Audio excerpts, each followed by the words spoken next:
Hello guys, welcome to my YouTube channel choose us study. तो आज की हमारी एक्सरसाइज रहने वाली है 1.2। ठीक है, ये इंपॉर्टेंट नहीं, ये मोस्ट इंपॉर्टेंट एक्सरसाइज है क्योंकि इसमें जो भी क्वेश्चन हमारे कुल 3 क्वेश्चन दिए गए हैं, सारे के सारे बहुत ही ज्यादा इंपॉर्टेंट है। अगर आप इन क्वेश्चंस को ध्यान में देखोगे, आपके 5 से 7 नंबर पक्के पक्के हैं। ठीक है, तो हम अपनी एक्सरसाइज को देखते हैं। तो जैसे कि आपको यहाँ पे दिख रहा है कि हमारा ये पहला क्वेश्चन है, जहां पे लिखा है सिद्ध कीजिए कि √5 एक अपरिमेय संख्या है। ठीक है, अंडर रूट में जो 5 लिखा है वो हमें सिद्ध करना है कि ये हमारी अपरिमेय संख्या है। ठीक है, अपरिमेय की बात करते हैं तो अपरिमेय जो रूट में हमारी संख्याएं होती हैं, √5 हो, √3 हो, ये हमने आपको पहले भी बता के रखा है, इस तरीके की संख्याएं। ठीक है, ये हमारी कैसी संख्याएं होती हैं? अपरिमेय संख्याएं होती हैं। ठीक है, अब ये अगर पूर्ण घन है, जैसे कि √4 हो, ठीक है, √4 लिखा हो, तो √4 की वैल्यू जो है वो 2 हो जाएगी। तो √4 को हम अपरिमेय संख्या नहीं करेंगे कहेंगे। ठीक है, तो जैसे कि आपको हमारा ये पहला क्वेश्चन जो है आपको यहाँ पे दिख रहा है। ठीक है, ये हमारा पहला क्वेश्चन है। तो इन्होंने जो बोला है, इन्होंने बोला है कि ये हमारी अपरिमेय संख्या है, तो हम इसका जस्ट उल्टा मान लेंगे। ठीक है, इन्होंने कहा है कि ये क्या हमारी परिमेय संख्या होती है, तो हम क्या करेंगे, इसका जस्ट उल्टा मान लेंगे। जस्ट उल्टा कहने का मतलब क्या हुआ? देखो भाई, हम इन्होंने कहा परिमेय संख्या है, तो हम यहाँ पे मान लेंगे, माना √5 जो है क्या है, एक परिमेय संख्या है। ठीक है, एक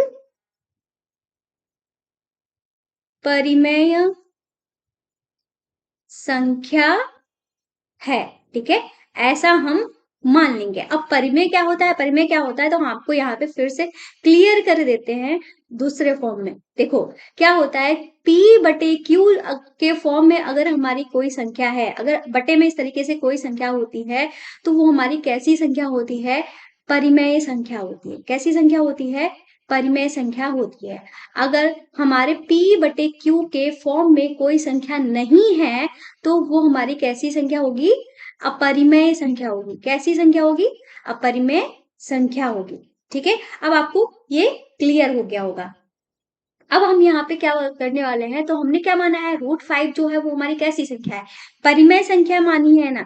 तो हम यहाँ पे क्या कर सकते हैं, √5 को हम P/Q के फॉर्म में लिख सकते हैं। लिख सकते हैं ना, P/Q के फॉर्म में P/Q लिख दो या A/B लिख दो, कुछ भी आप लिख सकते हो। ठीक है, तो अब हम यहाँ पे क्या करेंगे, हम सबसे पहले यहाँ पे वर्ग करेंगे। तो हम यहाँ पे लिख देंगे वर्ग, या आप यहाँ पे ये भी लिख सकते हो दोनों तरफ वर्ग करने पर। ठीक है, ये पूरी बात लिखेंगे तो अच्छा रहेगा। तो हम यहाँ पे लिख देंगे दोनों तरफ वर्ग करने पर। अब हम क्या करेंगे, दोनों तरफ वर्ग कर देंगे। दोनों तरफ क्या मतलब, LHS में भी और RHS में भी, दोनों तरफ हम वर्ग कर देंगे। जैसे कि हमारा यहाँ पे क्या लिखा था, √5 लिखा था। ठीक है, √5 लिखा था, इसका हमने वर्ग कर दिया। इधर हमारा P/Q था, इसका भी हमने वर्ग कर दिया। ठीक है, आप P/Q भी लिखो, A/B लिखो, आपकी जो मर्जी है वो आप लिख सकते हो। तो भाई √5 का वर्ग का मतलब क्या होता है, √5 मल्टीप्लाई में √5, और √5 की √5 से जब गुणा होती है तो रूट हमारा कट जाता है। ठीक है, और ये 5 का स्क्वायर, या कह लो रूट का स्क्वायर हो जाता है। इस तरीके से आप समझो। ठीक है, ऐसे समझो आप, जब हम √5 और √5 का गुणा करते हैं तो हमारा क्या हो जाता है, √5 का स्क्वायर इस तरीके से हो जाता है, तो स्क्वायर जो होता है रूट को कट कर देता है, तो हमारे पास क्या बचता है, 5 बचता है। ठीक है, तो हमारे पास यहाँ पे क्या बचेगा, 5 बच जाएगा, और यहाँ पे क्या हो जाएगा, P का स्क्वायर हो जाएगा और Q का स्क्वायर हो जाएगा। इस तरीके से हो गया। अब हम क्या करेंगे, इस Q को उधर ले जाएंगे। ठीक है, Q को उधर ले गए तो ये हमारा हो गया Q², और 5 वाला जो है वो हम P के बटे में ले आएंगे, तो हमारा क्या हो जाएगा, P² / 5। इस तरीके से हमारे पास ये इक्वेशन आई है। ठीक है, इस तरीके से हमारे पास आ गया। अब हम यहाँ पे क्या करेंगे, हमको यहाँ पे दिख रहा है कि P² जो है वो 5 से कट रहा है। ठीक है, P² जो है वो 5 से कट रहा है। तो हम यहाँ पे लिख देंगे कि जैसे कि हमारे पास कोई संख्या है, हम आपको एक एग्जांपल देकर बता देते हैं, और इसको हम समीकरण नंबर 1 भी बोल देते हैं। जैसे कि हमारे पास अगर हमने p की जगह पे मान लो 5 ले लिया, ठीक है, 5 ले लिया, हमारे पास क्या है, p स्क्वायर बटे में 5 है। तो इसका मतलब क्या हुआ, अगर हमने p की वैल्यू 5 ली है तो हमारा क्या हो जाएगा, p स्क्वायर मतलब 5 स्क्वायर। 5 स्क्वायर का मतलब होता है 5 गुणे में 5 बटे में 5, मतलब इस 5 से ये कट रहा है ना, ये चीज कट रही है, तो हमको ये चीज यहाँ पे लिखनी पड़ेगी कि p स्क्वायर को 5 काट रहा है। क्या हम लिख सकते हैं कि 5 p स्क्वायर को काट रहा है, ठीक है। हम यहाँ पे लिख रहे हैं p स्क्वायर को 5 काट रहा है, ठीक है। तो हम यहाँ पे लिख देंगे, इसलिए भाई देखो p स्क्वायर को 5 जो है काट रहा है, अगर हम यहाँ पे p बटे 5 करते तो p की वैल्यू तो हमने 5 रखी थी ना, तो 5 बटे 5 हो गया, तब भी हमारा ये कट रहा है। तो इसका मतलब हम कह सकते हैं कि अगर p स्क्वायर 5 को काट रहा है तो इसका मतलब है कि p भी 5 को, p को भी 5 काटेगा। तो हम यहाँ पे लिख सकते हैं, इसलिए p को भी 5 काटेगा, ठीक है। इस तरीके से हम लिख देंगे। तो ये बात हमारी यहाँ पे क्लियर हो गई है कि जो हमारा ये दिया गया है p स्क्वायर अपॉन में 5, जो पहला समीकरण हमने जिसको बनाया है उसको 5 काट रहा है, ठीक है। इतना हो गया। अब हम यहाँ पे इसका सेकेंड पार्ट भी कर, सेकेंड पार्ट क्या मतलब, इसका सेकेंड पार्ट कहने का मतलब है कि इसके दूसरे एंगल की तरफ अब हम चलते हैं, ठीक है। तो यहाँ पे हमने इतना लिख दिया। अब हम क्या करेंगे, ये जो हमारा p है, ठीक है, इसकी वैल्यू हम मान लेते हैं, ठीक है। पहले हम इसको रफ कर देते हैं। अभी तो हमने p की वैल्यू आपको समझाने के लिए 5 बताई थी, लेकिन अगर हम p की वैल्यू जो है कुछ और रख देते हैं, जैसे कि यहाँ पे p की वैल्यू को हम 5c, ठीक है, हमको पता है ना p स्क्वायर को 5 रख रहा, 5 जो है काट रहा है, तो p स्क्वायर की वैल्यू में 5 तो होना चाहिए तभी तो काटेगा ना। और दूसरी वैल्यू को हम कुछ और भी लिख सकते हैं, a b c कुछ भी रख सकते हैं, ठीक है। तो हम यहाँ पे लिखेंगे, यहाँ से लिखना स्टार्ट कर देते हैं। माना p is equal to 5 into a लिख देते हैं, ठीक है। आप कहोगे कि 5 इंटू ए क्यों लिखा है, ठीक है, क्यों लिखा है, क्योंकि हमने यहाँ पे देखा था p स्क्वायर जो है 5 को काट रहा है, यही तो हमने देखा था। तो 5 p स्क्वायर जो है 5 को काट रहा है, तो मतलब इस p स्क्वायर में कहीं ना कहीं 5 तो होगा ही, तभी तो काटेगा।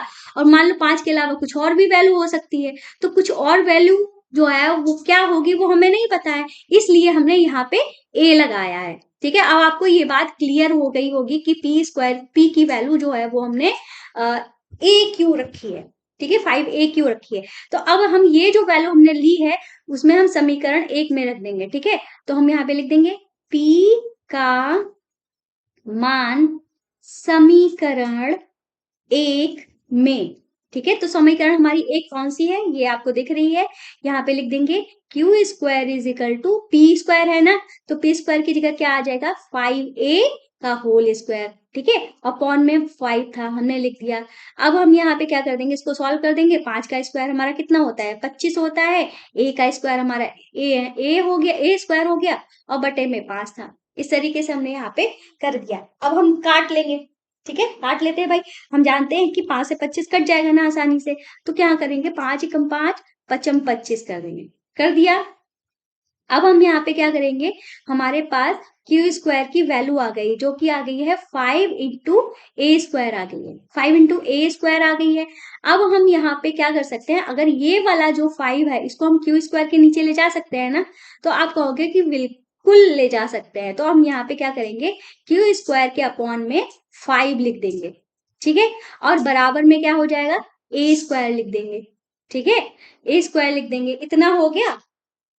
एक और चीज हमारे यहाँ पे लिख देते हैं जिससे आपको क्लियर हो जाए। हमने यहाँ पे माना था कि माना √5 एक परिमेय संख्या है, और हमने यहाँ पे √5 is equal to p upon में क्यू लिखा था। तो हम यहाँ पे एक बात भी लिख सकते हैं, पी और क्यू जो है क्या है, सहअभाज्य गुणनखंड है, सहअभाज्य गुणनखंड है, ठीक है। अब सहअभाज्य गुणनखंड क्या होता है, हालांकि हमने पहली क्लास में आपको सब कुछ बताया है, लेकिन फिर भी हम बता देते हैं। सहअभाज्य गुणनखंड का मतलब होता है, जैसे कि मान लो हमने 5/6 ले लिया, ठीक है, 5 को हम कैसे तोड़ सकते हैं, ज्यादा से ज्यादा 5 गुणे एक में तोड़ सकते हैं, क्योंकि इससे ज्यादा टूटेगा नहीं, क्योंकि 5 जो है सिर्फ एक के पहाड़े में आएगा और खुद के पहाड़े में आएगा। ठीक है, 6 को हम तोड़े ही तो ये 2 के पहाड़े में आएगा, 3 के पहाड़े में आएगा और 1 के पहाड़े में आएगा। ठीक है, अगर कॉमन की बात करते हैं, HCF की बात करते हैं, तो सिर्फ एक ही आ रहा है। तो सह अभाज्य गुणनखंड जो होते हैं ऐसी संख्याएं होती हैं जिनका मासा एक हो, या जिनमें कॉमन जो गुणनखंड होता है वो सिर्फ एक हो। ठीक है, तो P और Q क्या थे? हमारे सहभाज्य गुणनखंड थे। अब क्यू स्क्वायर अपॉन में 5 बराबर हमारा क्या आ रहा है? ए स्क्वायर आ रहा है। जैसे यहाँ पे हमारा आया था क्यू स्क्वायर बराबर पी स्क्वायर अपॉन में 5, तो हमने दो कंडीशन यहाँ पे रखी थी। एक हमने यहाँ पे रखी थी पी स्क्वायर, जो यानी इससे दो निष्कर्ष निकल के आ रहे थे कि पी स्क्वायर जो है वो 5 को काट रहा है और पी भी 5 को काटेगा। ऐसे ही यहाँ पे भी हमारा दो ही निष्कर्ष निकल के आएगा, वो दो हमारे निष्कर्ष यही होंगे। सेम यही बातें जो है वो हमारी यहाँ पे लिख दी जाएंगी, बस पी की जगह पे हमारा क्या हो जाएगा? क्यू हो जाएगा। तो हम यहाँ पे लिख देंगे कि क्यू स्क्वायर को 5 काटता है। ठीक है, काटता है।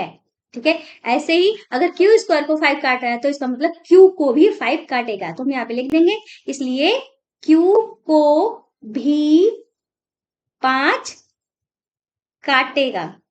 ठीक है, इसका मतलब हुआ ये दो मतलब निकल के आए हैं। अब इससे हमारा निष्कर्ष क्या निकलता है भाई? इससे निष्कर्ष ये निकल रहा है हमारा कि इन्होंने कहा था कि ये जो पी और क्यू जो है वो हमारी कैसी संख्या है? सहअभाज्य गुणनखंड संख्या है, यही तो बोला था। पर यहाँ पे इन दोनों की पी और क्यू में अगर हम कॉमन की बात करते हैं तो 5 इसमें भी आ रहा है और 5 इसमें भी आ रहा है। 5 पी स्क्वायर को भी काट रहा है और क्यू स्क्वायर को भी काट रहा है, पर हमारा कॉमन क्या आना चाहिए था? एक आना चाहिए था। ठीक है, पर कॉमन हमको क्या मिल रहा है? 5 मिल रहा है। इसका मतलब हमने जो शुरू से लेकर अब तक किया है वो गड़बड़ हुआ है। ठीक है, क्वेश्चन हमारा गड़बड़ नहीं हुआ है। हमने जो माना था कि माना कि पी माना कि √5 जो है एक परिमेय संख्या है, ये जो हमने माना था वो गलत हुआ है। ठीक है, तो हम यहाँ पे एक बात लिखेंगे कि यहाँ हम आपको एक बार फिर से थोड़ा और समझा देते हैं। जैसे कि यहाँ पे हमने पी स्क्वायर जो था वो 5 को काट रहा था। ठीक है, या हमने कह लिया था कि पी जो है वो 5 को काटता है।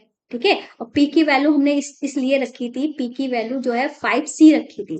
इसी तरीके से क्यू की वैल्यू भी मान लो हमारी आ जाएगी 5 × D। ठीक है, 5C क्या 5A मानी थी। ठीक है, इसको थोड़ा सही से लिख देते हैं ताकि आप कंफ्यूज ना हो। ठीक है, तो हमने क्या किया था? पी की वैल्यू अभी क्या देखी थी? पी की वैल्यू हमने 5 × A रखी थी। ठीक है, क्यों रखी थी? क्योंकि 5 जो है काट रहा था। इसी तरीके से क्यू स्क्वायर को भी 5 काट रहा है, तो मान लो क्यू की वैल्यू जो है वो हो जाएगी 5 × B। ठीक है, अब हमने क्या कहा था? पी बटे क्यू जो है एक परिमेय संख्या है। ठीक है, परिमेय संख्या है, पर ये दोनों परिमेय संख्याएं जो है वो कैसी संख्या है? सह अभाज्य गुणनखंड है। तो मतलब इनका इनमें जो कॉमन है वो एक आना चाहिए था। पी की वैल्यू हमारी 5 × A है और बी की वैल्यू जो है 5 × B है। अब इनमें कॉमन की बात करते हैं तो हम कॉमन जो है 5 आ रहा है। ठीक है, इसलिए यहाँ पे क्या उत्पन्न हो रहा है? विरोधाभास उत्पन्न हो रहा है।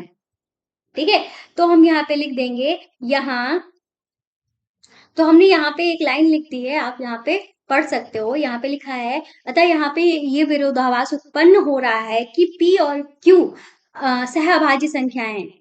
ठीक है, इसका मतलब ये हुआ कि हमने जो कल्पना की थी वो गलत है कि √5 एक परिमेय संख्या है। ठीक है, क्या √5 एक परिमेय संख्या है? इसको यहाँ पे मैं रफ कर देती हूँ। ठीक है, √5 एक परिमेय संख्या है, तो हम यहाँ पे लिख सकते हैं, अतः हम कह सकते हैं कि √5 एक अपरिमेय संख्या है। ठीक है, अपरिमेय संख्या है। ठीक है, इस तरीके से अपने आंसर को लिख देंगे। तो हमारा पहला क्वेश्चन जो है वो कंप्लीट हो गया है। इस टाइप के क्वेश्चन को हम करते कैसे हैं, एक बार हम आपको फिर से रिवाइज करा देते हैं। जैसे कि ये क्वेश्चन जो है मोस्ट इंपॉर्टेंट है।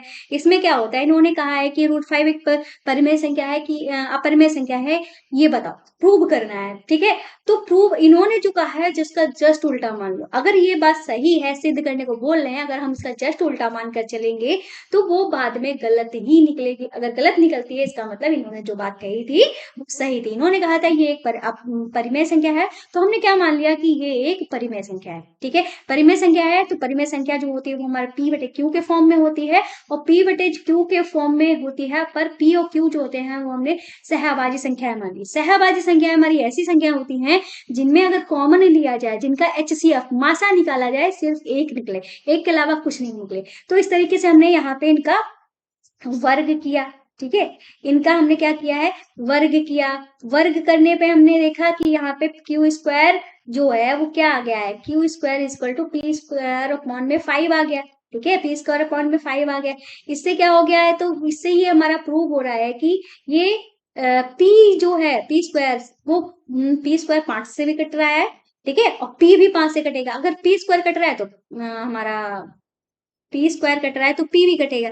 ऐसे हमको पी की वैल्यू पता चल गई, इनडायरेक्टली हमें पी की वैल्यू ये पता चल गई है, अगर 5 से कट रहा है तो पी की वैल्यू में 5 होगा और 5 के गुणे में कुछ भी हो। अब हमें ये नहीं पता है 5 के गुणे में है क्या, तो इसलिए हमने यहाँ पे p की वैल्यू जो मानी थी वो हमने मानी थी p इक्वल टू 5 इंटू ए। ठीक है, 5 तो होगा ही, ये हमें क्लियर था, पर a की वैल्यू क्या होगी ये हमें क्लियर नहीं था, इसलिए हमने यहाँ पे a लिख दिया। अब हमने यहाँ पे जो हमारी ये वाला जो पहला समीकरण था इसमें हमने इसकी वैल्यू रख दी। ये हमारा समीकरण, इसको आप 2 भी मान सकते हो।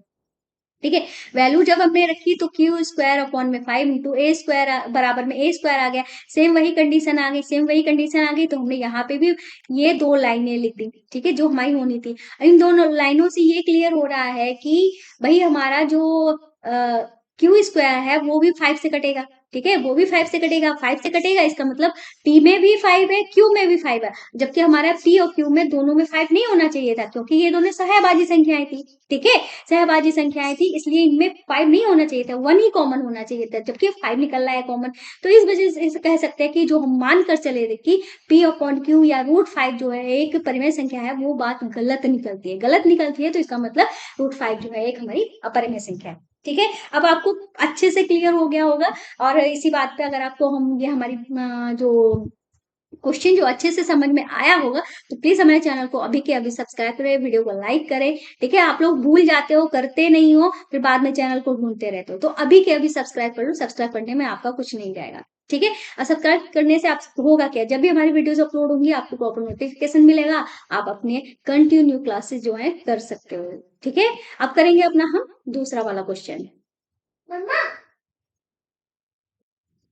तो अब हम आ गए हैं अपने क्वेश्चन नंबर 2 पे। बहुत ही ज्यादा इजी है पर इंपॉर्टेंट है, ये ध्यान रखना। तो क्वेश्चन नंबर 2 हमसे कह रहा है, सिद्ध कीजिए कि 3 प्लस 2√5 एक अपरिमेय संख्या है। ठीक है, तो ये हमें क्या करना है, सिद्ध करना है। तो चलिए चलते हैं अपने क्वेश्चन नंबर 2 पे। ठीक है, तो यहाँ पे क्या बोला है, 3 प्लस 2√5 एक अपरिमेय संख्या है। तो हमने क्या कहा था कि अगर इस तरीके से कहा जाए कि सिद्ध कीजिए ये है वो है, तो हमें उसका जस्ट उल्टा कर लेना है। ठीक है, अगर विरोधाभास उत्पन्न हो रहा है तो समझ लो इन्होंने जो कहा था वो बात सही है, तो हम सिद्ध कर सकते हैं। तो हम यहाँ पे यही काम फिर से करने वाले हैं। तो हम यहाँ पे लिखेंगे, माना कि 3 प्लस 2√5 एक कैसी संख्या है, परिमेय संख्या है। ठीक है, परिमेय संख्या है।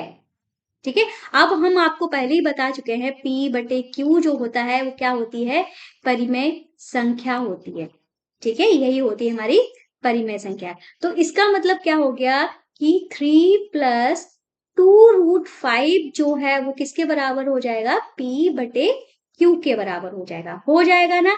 अब हमको एक बात और लिख देनी होगी कि भाई हम जानते हैं कि p और q जो होते हैं वो कैसे होते हैं, सहभाजी संख्या होती है। सहभाजी संख्याओं का मतलब होता है जिनमें अगर कॉमन लिया जा सके, जिनका HCF लिया जा सके, वो सिर्फ एक ही आता है। तो हम यहाँ पे लिख देंगे, चूंकि p और Q जो है कैसी संख्याएं हैं,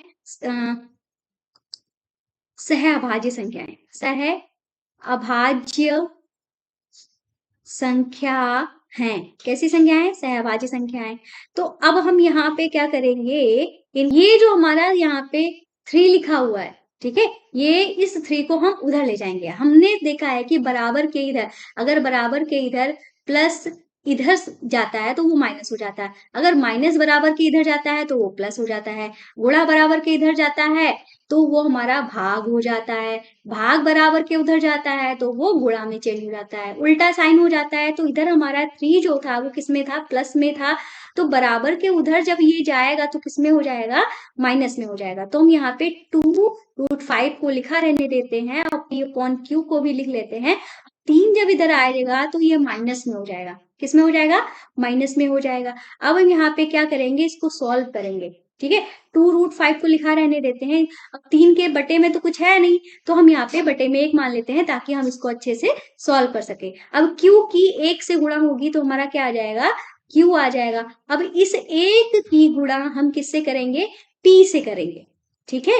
तो हमारा कि P एक कम P हो जाएगा, बीच में माइनस था लगा दिया। अब Q और 3 की हम गुणा करेंगे, ठीक है, तो हमारा 3Q आ जाएगा, ठीक है, इस तरीके से आ गया।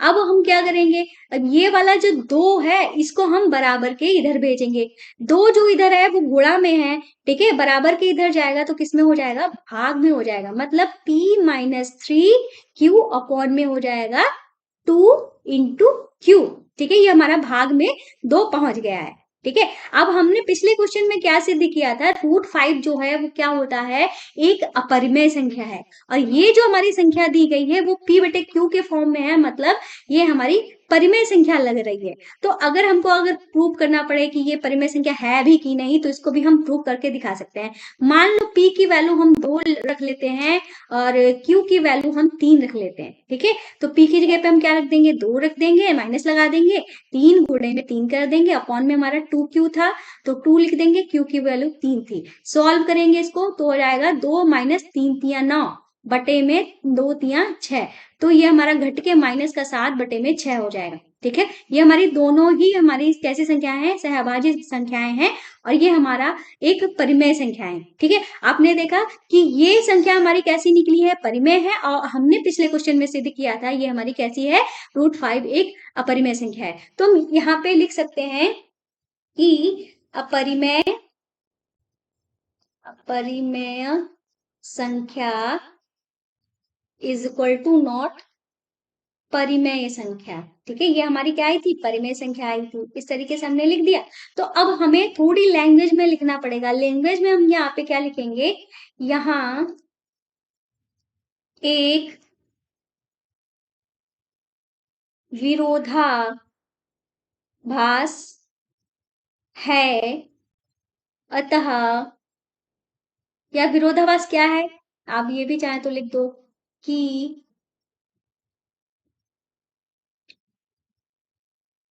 परिमेय संख्या अपरिमेय संख्या के बराबर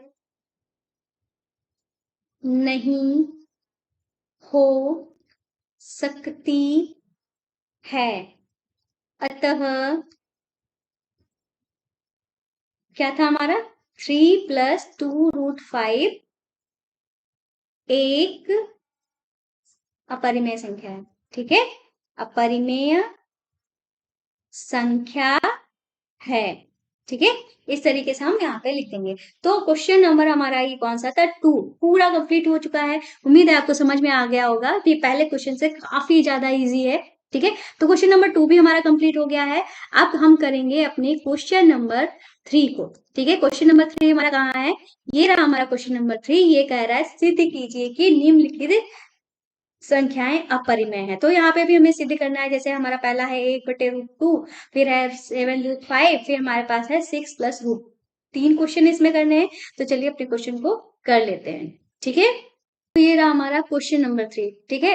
क्वेश्चन नंबर 3 का जो पहला क्वेश्चन है उसमें कह रहा है 1/√2, ठीक है। पहला वाला हम क्वेश्चन कर लेते हैं। इन्होंने कहा है 1/√2 टू जो है एक अपरिमेय संख्या है। तो भाई यहाँ पे भी हम जस्ट उल्टा मान लेंगे, यहाँ पे लिख देंगे माना 1/√2 जो है क्या है, एक परिमेय संख्या है। कैसी संख्या है?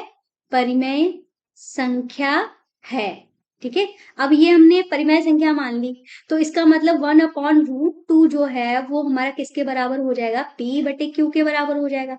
P/Q के बराबर हो जाएगा। ठीक है, और साथ में हमको ये पता है कि P और Q जो है कैसी संख्याएं हैं? सह अभाज्य संख्याएं। ठीक है, कैसी संख्याएं हैं? सह अभाज्य संख्याएं हैं। अब हम क्या करेंगे, यहाँ पे कैची गुणा करेंगे। ठीक, कैची गुणा क्या होती है? इसकी गुणा इससे, इसकी गुणा इससे। तो Q की हमारी 1 से गुणा हुई तो हमारा क्या हो गया है? Q हो गया है। और P की गुणा √2 से हुई तो ये हमारा क्या हो गया है? P into √2। ठीक है, ये हो गया है। अब हम यहाँ पे क्या कर सकते हैं? अब हम यहाँ पे √2 लेते हैं, फिर अब P को उधर कर देते हैं। ठीक है, P को अभी हमने P को √2 से गुणा किया, अब हम क्या करेंगे? अब इस वाले P को फिर से हम हटा देते हैं, तो हमारा क्या हो जाएगा? Q अपॉन में P हो जाएगा, ये बराबर हो जाएगा √2 के। √2 इधर हमारा खाली बचा। अब हमने प्रमेय, आपको आप अपनी बुक उठा के देखोगे, प्रमेय हमारी कौन सी है? 1.3। चाहे तो हम आपको दिखा भी देते हैं। ठीक है, आपको यहाँ पे मिल जाएगी प्रमेय 1.3। ठीक है, ठीक है,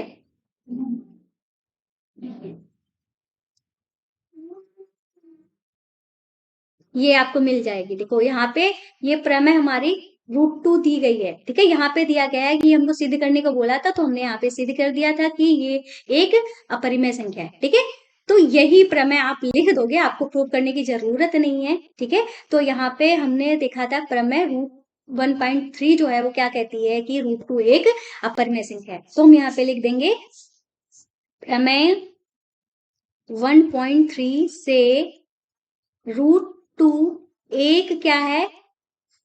अपरिमेय संख्या है। ठीक है, अपरिमेय संख्या है। ठीक है, अपरिमेय संख्या है, तो इसका मतलब अब P/Q हो या Q/P हो, ठीक है, वो हमारी परिमेय संख्या ही रहेगी। तो हम यहाँ पे लिख देंगे अतः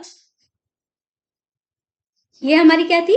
परिमेय संख्या थी, तो हम यहाँ पे लिख देंगे परिमेय संख्या बराबर, यहाँ पे ये क्या है? अपरिमेय संख्या है, तो हम यहाँ पे लिख देंगे अपरिमेय संख्या। मतलब अपरिमेय संख्या और परिमेय संख्या कभी बराबर हो ही नहीं सकती। तो यहाँ पे क्या उत्पन्न हो रहा है? एक विरोधाभास उत्पन्न हो रहा है। तुम यहाँ पे लिख देंगे यहाँ एक विरोधाभास है, अतः 1/√2 एक क्या है? होजू अपरिमेय संख्या है, अपरिमेय संख्या है। ठीक है, इस तरीके से ये वाला जो पहला वाला पार्ट है बहुत इजी था, ये कंप्लीट हो गया है। ठीक है, अब हम करेंगे अपना सेकेंड वाला पार्ट। ठीक है, तो सेकेंड वाला जो पार्ट है इसमें भी सेम क्वेश्चन ही है।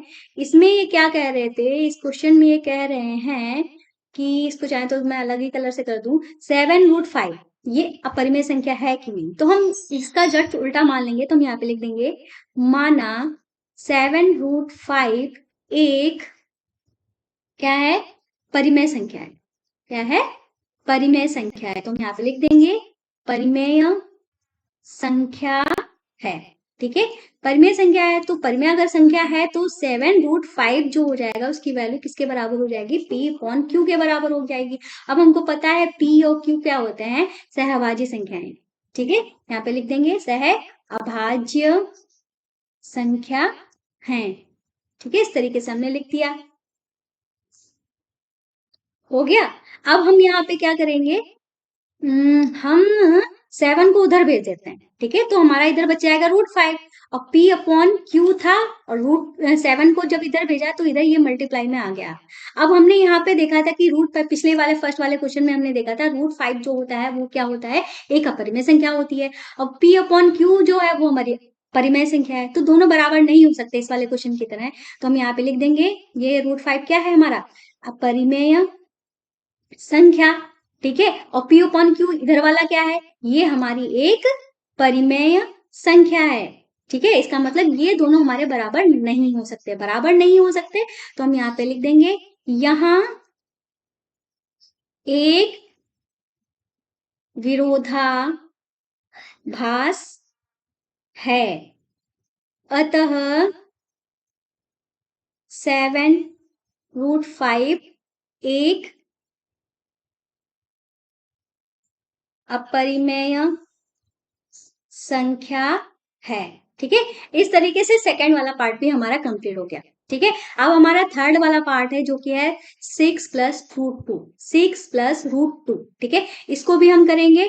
और करने से पहले हम आपसे एक और रिक्वेस्ट करना चाहते हैं कि भाई अगर आपको ये हमारे हैंड रिटन नोट्स, ये जो हमारे हैंड रिटन नोट तैयार हो रहे हैं, अगर आपको चाहिए तो इस आप प्ले स्टोर में चले जाइए, जोजस स्टडी नाम का ऐप है, उसको डाउनलोड कर लेना, ठीक है। अगर आपने हमारे चैनल को अभी भी सब्सक्राइब नहीं किया है प्लीज कर लीजिए, ठीक है। मेरी आपसे हम्बल रिक्वेस्ट है, वीडियो को लाइक और शेयर जरूर कर दिए। सर आजकल सबके ग्रुप्स बने हुए हैं तो वीडियो को हमारे शेयर जरूर कर दिया करिए। तो अगला क्वेश्चन है 6+√2, ठीक है। अब इसको भी प्रूव करना है कि भाई ये हमारी कैसी संख्या है, ठीक है।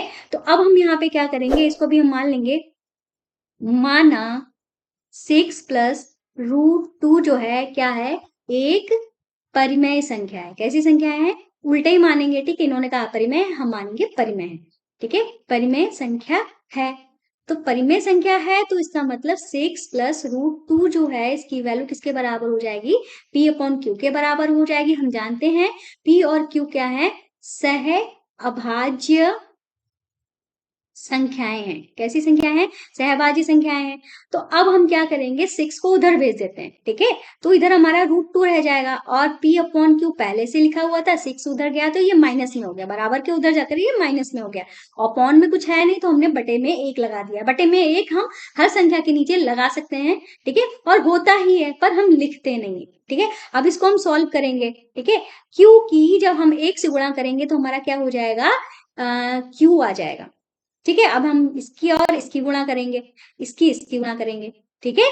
तो हमारी P की 1 से गुणा हुई तो हमारा क्या आ गया है, P आ गया है। क्या आ गया है, P आ गया है। और Q की 6 से गुणा हुई तो हमारा 6Q आ गया है, ठीक है। इतना हुआ। इधर हमारा क्या लिखा हुआ था, √2 लिखा हुआ था। ये हमारी एक परिमेय संख्या है। परिमेय संख्या कैसे हम इसको भी प्रूव कर सकते हैं, जैसे मान लो Q की वैल्यू हमने 2 ले ली, ठीक है। 2 - 6 × 2 अपॉन में Q की वैल्यू हमारी कितनी थी, 2 ही थी, तो यहाँ पे भी 2 ही लिख दो। तो ये हमारा कितना आ गया, 2 - 12 बटे में 2। तो अब हम क्या करेंगे, हमारा आ गया 10 बटे में -10 बटे में 2, ठीक है। 2 एकम 2 और 2 पंचे 10, ठीक है। माइनस का 5 आ गया, और बटे में चाहे तो 1 लिख सकते हैं, ठीक है। तो ये हमारी कैसी संख्या आ गई है, परिमेय संख्या आ गई है। मतलब इधर वाली हमने देखा था प्रमेय 1.3 में कि ये हमारी परिमेय संख्या है, और ये हमने अभी निकाला है कि ये परिमेय संख्या है। इसका मतलब हम यहाँ पे लिख सकते हैं अपरिमेय इज इक्वल टू नॉट परिमेय, ठीक है। संख्या भी लिख दो, परिमेय संख्या, ठीक है। हो सकता है मेरी राइटिंग आपको थोड़ी सी खराब लग रही हो, लेकिन लिखते लिखते प्रैक्टिस करते करते हमारी भी राइटिंग इंप्रूव हो जाएगी, तो आपको कोई भी प्रॉब्लम नहीं होगी, ठीक है। और पढ़ाने में तो मुझे नहीं लग रहा आप लोगों को कुछ भी डाउट रह रहा होगा, ठीक है। तो हम यहाँ पे लिख देंगे, यहाँ विरोधाभास